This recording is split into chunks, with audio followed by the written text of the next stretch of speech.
सूरजपुर के जंगल में बकरी और खरगोश रहते थे। दोनों बहुत गहरे मित्र थे। एक दिन वह दोनों नदी के किनारे पानी पी रहे थे, तभी पेड़ के पीछे छुपा हुआ भेड़िया उन्हें देख रहा था। अरे वाह, आज बकरी खाने को मिलेगी। वैसे भी बकरी को खाए कई महीने हो गए हैं। इसे किसी न किसी तरीके से अपने जाल में फंसाकर अपना शिकार बनाना होगा। चालाक भेड़िया अब बकरी को खाने की योजना बनाता है। तुरंत दिमाग में एक योजना आती है। भेड़िया वहीं पेड़ के पीछे जोर जोर से रोने और चिल्लाने लगता है। रोने और चिल्लाने की आवाज सुनकर खरगोश और बकरी दोनों सोच में पड़ जाते हैं। उन्हें लग रहा था कि कोई बहुत बड़ी मुसीबत में फंसा है।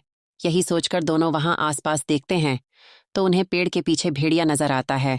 दोनों उसके पास जाते हैं, तभी बकरी भेड़िया से बोलती है, अरे क्या हो गया तुम्हें? तुम इतना चिल्ला क्यों रहे हो? चिल्लाओ नहीं तो क्या करूं? मेरी माँ को पापी शेर खा गया। मैं अनाथ हो चुका हूं। अब मेरे पास ना तो दोस्त है और ना ही माँ। मैं अकेला हो गया हूं। मुझे अपनी माँ की याद आ रही है। ओह, तुम्हारे साथ तो बहुत बुरा हुआ। भगवान तुम्हारी माँ की आत्मा को शांति दें। तुम चिंता मत करो, हम तुम्हारे साथ हैं ना। तुम्हें जब भी अकेला महसूस हो, तुम हमारे साथ खेलने के लिए आ जाओ। हम सब साथ में मिलकर खेलेंगे। फिर भेड़िया वहां से चला जाता है। भेड़िया के जाने के बाद खरगोश बकरी से कहता है, बकरी, तुम्हें इतनी आसानी से इस भेड़िए पर भरोसा नहीं करनी चाहिए। हो ना हो ये तुम्हें मारने का प्लान कर रहा है। तुम चिंता मत करो खरगोश, ये अच्छा भेड़िए है। ये हम पे हमला नहीं करेगा। तुम मुझ पर भरोसा रखो। ये बोलकर दोनों वहां से चले जाते हैं। फिर खरगोश रास्ते में चलते चलते सोचता है, हो ना हो ये जरूर बकरी पर हमला करेगा। थोड़ी दूर जाने पर खरगोश को भेड़िया दिखाई देता है। भेड़िया कुछ बोल रहा था। खरगोश वहीं खड़ा हो जाता है और भेड़िए की बात सुनने लगता है। मैं कल बकरी के घर जाऊंगा और उसके साथ खेलने के बहाने उसको सुनसान रास्ते पर ले जाऊंगा और उसका काम तमाम कर दूंगा। मुझे पता था, भेड़िए तू दोस्त की खाल में छुपा हुआ दुश्मन है। मगर अब चाहे कुछ भी हो जाए, मैं अपनी दोस्त बकरी की जान बचा के ही रहूंगा। फिर खरगोश भागता हुआ बकरी के पास जाता है और सारी बात बताता है। तब बकरी कहती है, खरगोश, मुझे तुमसे यह उम्मीद नहीं थी। मैं जानती हूँ कि तुम भेड़िए को पसंद नहीं करते, लेकिन इसका मतलब यह तो नहीं कि तुम किसी के लिए ऐसी बातें बोलो। भगवान ने उसे उसकी माँ छीनी है और तुम उसके ऐसे बुरे समय में ऐसे बुरे शब्द बोल रहे हो। जा रहा हूं बकरी, मगर मेरी बात याद रखना, सीधे वृक्ष ही जल्द ही कटते हैं। मतलब कि जो सीधा होता है उसी का शिकार सबसे पहले होता है। फिर अगले दिन भेड़िया बकरी के घर जाता है और बोलता है, चलो बकरी, हम खेलने के लिए मैदान में चलते हैं। हाँ चलो भेड़िया भाई, चलते हैं और खेलते हैं। भेड़िया उसको लेकर सुनसान से मैदान में ले आया और बोला, तुम्हारे दोस्त खरगोश ने सही कहा था कि मुझसे दोस्ती मत करो, मगर तुमने उसकी बात नहीं मानी और आज मौत के मुंह में फंस गई है तू। अब मैं तेरा शिकार करूंगा। हाँ हाँ हाँ हाँ। तुमने मेरे साथ धोखा किया है। भगवान तुम्हें कभी माफ नहीं करेगा। काश मैंने अपने सच्चे दोस्त की बात मान ली होती। अब पछताने का क्या फायदा जब चिड़िया चुग गई खेत।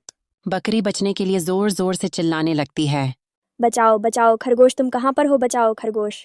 खरगोश को मालूम था कि भेड़िया बकरी को कभी भी मार सकता है, इसीलिए खरगोश ने बकरी को भेड़िए से बचाने का इंतजाम पहले से ही कर रखा था। खरगोश ने भेड़िए के नापाक इरादे के बारे में पहले से ही शेर सिंह को बताकर रखा था। जैसे ही बकरी की चीख सुनाई देती है, वैसे ही जंगल के प्राणी बकरी को बचाने के लिए वहां पर आ जाते हैं। रुक जा भेड़िए, अगर बकरी को खरोच भी आई तो तेरा बचना मुश्किल है। अरे मगर तुम सब यहाँ कैसे आ गए? दोस्त मुसीबत में हो तो सच्चे दोस्त हमेशा काम आते हैं। हाँ भेड़िए, खरगोश और बकरी हमारी दोस्त है, इसीलिए कहता हूं, अगर तू अपनी जान बचाना चाहता है तो बकरी को छोड़ दे और चला जा यहाँ से। सबको गुस्से में देख अपनी जान बचाने के लिए भेड़िया बकरी को छोड़कर वहां से भाग जाता है। भागो यहाँ से, वरना ये सब मिलकर मेरा कचुम्बर बना देंगे। इस कहानी से हमें ये सीखने को मिलता है कि कभी किसी से अनजान आदमी का अपना दोस्त ना बनाएं। बहुत समय पहले की बात है। एक जंगल में एक शक्तिशाली शेर रहा करता था। उसे भूख लगती तो वह शिकार पर निकलता और जो जानवर उसके सामने पड़ जाता उसका शिकार कर वह अपनी भूख मिटाता था। जंगल के सभी जानवर उससे डरते थे। एक दिन शेर ने एक बकरी का शिकार किया। जब वह उसे खाने लगा तो उसकी नुकीली सींगों से बुरी तरह घायल हो गया। उसे बहुत क्रोध आया और उसने तय किया कि जंगल में सींगों वाले जानवरों के लिए कोई जगह नहीं है। उसने पूरे जंगल में ये घोषणा करवा दी कि सींग वाले सभी जानवर जंगल छोड़कर चले जाए। ये घोषणा सुनकर बेचारे सींग वाले जानवर क्या करते।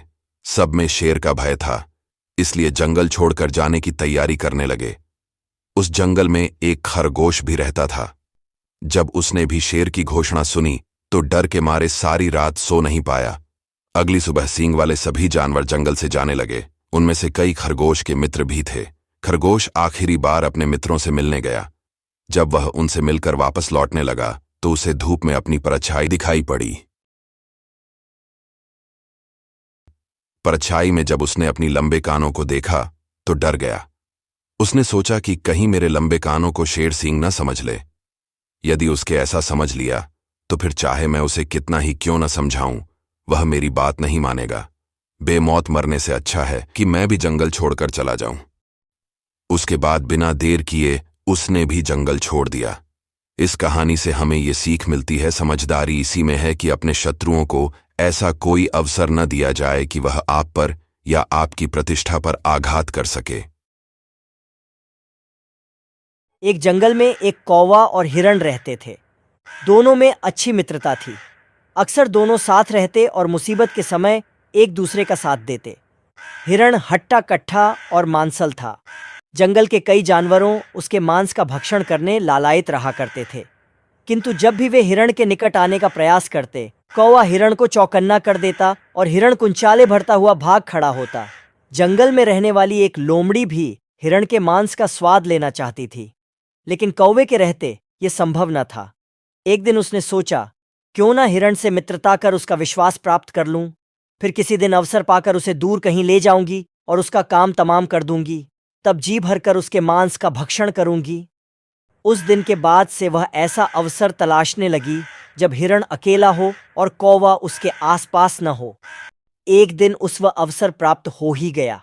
जंगल में उसे हिरण अकेला घूमता हुआ दिखाई पड़ी तो धीरे से उसके पास पहुंची और स्वर में मिठास घोलकर बोली, मित्र, मैं दूसरे जंगल से आई हूं, यहां मेरा कोई मित्र नहीं है।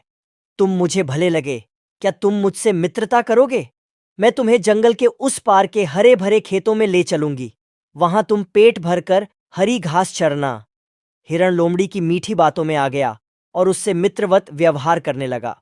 उस दिन के बाद से लोमड़ी रोज हिरण के पास आती और उससे ढेर सारी बातें करती। एक दिन कौवे ने हिरण को लोमड़ी से बातें करते हुए देख लिया। उसे लोमड़ी की मंशा समझते देर न लगी।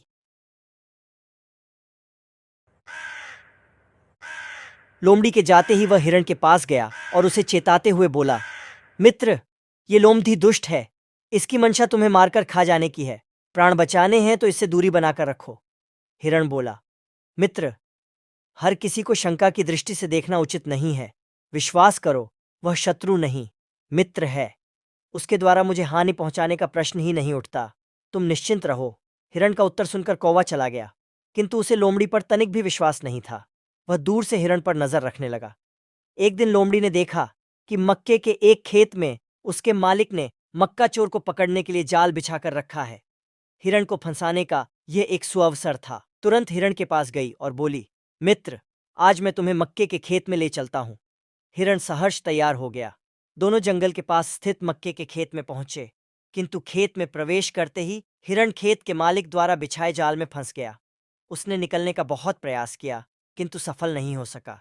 उसने लोमड़ी से सहायता की गुहार लगाई, लेकिन लोमड़ी तो इस फिराक में थी कि कब खेत का मालिक हिरण को मारे और वह भी अवसर देखकर उसका मांस छक सके।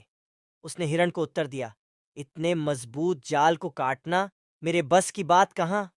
तुम यहीं ठहरो, मैं सहायता लेकर आती हूं। यह कहकर लोमड़ी खेत के पास ही झाड़ियों के पीछे छुपकर खेत के मालिक के आने की प्रतीक्षा करने लगी। इधर जंगल में अपने मित्र हिरण को न पाकर कौवा खोजबीन करता हुआ मक्के के खेत में आ पहुंचा। वहां हिरण को जाल में फंसा देख वह उसके पास गया और बोला, मित्र, चिंता मत करो, मैं तुम्हारे साथ हूं। मैं तुम्हारे प्राणों की रक्षा करूंगा। अब तुम ठीक वैसा करो जैसा मैं कहता हूं। सांस रोककर बिना हिले डुले जमीन पर ऐसे पड़ जाओ मानो तुम में जान ही नहीं है। खेत का मालिक तुम्हें मरा समझकर ज्यों ही जाल हटाएगा, मैं आवाज देकर तुम्हें इशारा करूं दूंगा। बिना एक क्षण गंवाए तुम भाग खड़ा होना। हिरण ने वैसा ही किया। खेत के मालिक ने उसे मरा जानकार जैसे ही जाल हटाया, कौवे ने इशारा कर दिया और इशारा मिलते ही हिरण भाग खड़ा हुआ। हिरण को भागता देख खेत के मालिक ने हाथ में पकड़ी कुल्हाड़ी पूरे बल से उसकी ओर फेंकी, किंतु हिरण बहुत दूर निकल चुका था। वह कुल्हाड़ी झाड़ी के पीछे छुपी लोमड़ी के सिर पर जाकर लगी और वो वहीं ढेर हो गई। लोमड़ी को अपनी दुष्टता का फल मिल चुका था। इस कहानी से हमें ये सीख मिलती है, मित्र का चुनाव करते समय हमेशा सावधानी रखो। कभी भी किसी अजनबी पर आंख मूंद कर विश्वास न करो।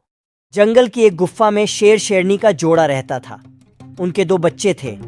शेर प्रतिदिन जंगल जाकर शिकार करता और उसे लेकर गुफा आ जाता। गुफा में दोनों मिलकर शिकार के मांस का भक्षण किया करते थे। एक दिन पूरा जंगल छान मारने के बाद भी शेर के हाथ कोई शिकार नहीं लगा। निराश होकर वह वापस लौट रहा था कि रास्ते में उसे एक गिदर का बच्चा दिखाई पड़ा। जीवित ही मुंह में दबाकर गुफा ले आया। उसे शेरनी को सौंपते हुए वह बोला, प्रिय, आज कोई शिकार मेरे हाथ नहीं लगा। वापस लौटने हुए ये गिदर का बच्चा दिखाई पड़ा तो मैं इसे उठा ले आया। मैं तो इस बच्चे को दयावश खा नहीं पाया। यदि तुम चाहो तो इसे खाकर अपनी भूख मिटा लो। शेरनी बोली, जिसे तुम नहीं मार पाए उसे मैं कैसे मार सकती हूँ। इस निरीह बच्चे को देखकर मेरा हृदय भी ममता से भर उठा है। आज से यह मेरी तीसरी संतान है। अपने बच्चे की तरह ही मैं इसका पालन पोषण करूंगी। उस दिन के बाद से गिदर का बच्चा शेर शेरनी की गुफा में ही पलने लगा। शेरनी उसे अपना दूध पिलाती और अपने बच्चे की तरह देखभाल करती थी। गिदर का बच्चा शेर शेरनी को ही अपने माता पिता समझता और उनके दोनों बच्चों को अपने भाई। वे सभी प्रेम पूर्वक एक साथ रहते थे। समय बीतने लगा और शेर शेरनी के बच्चे।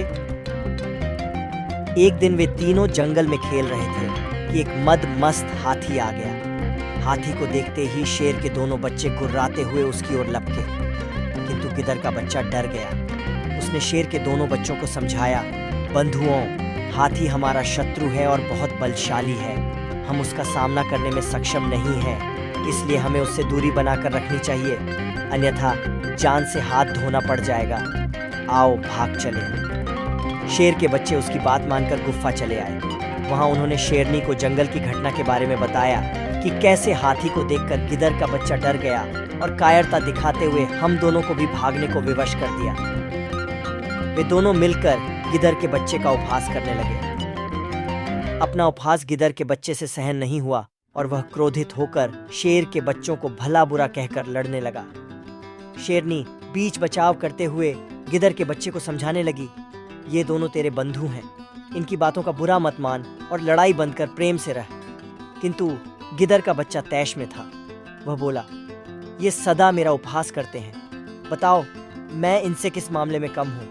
मैं भी बहादुर हूँ। मैं चाहूँ तो अभी इन दोनों को मजा चखा सकता हूँ। आज ये मेरे हाथों से बचेंगे नहीं।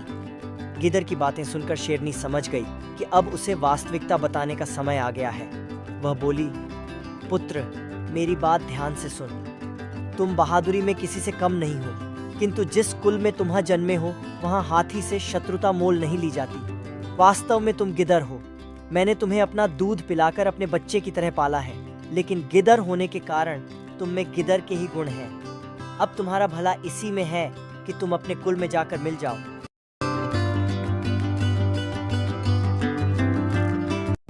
शेरनी की बात सुनकर गिदर वहां से भाग खड़ा हुआ और गिदरों के दल में जाकर मिल गया।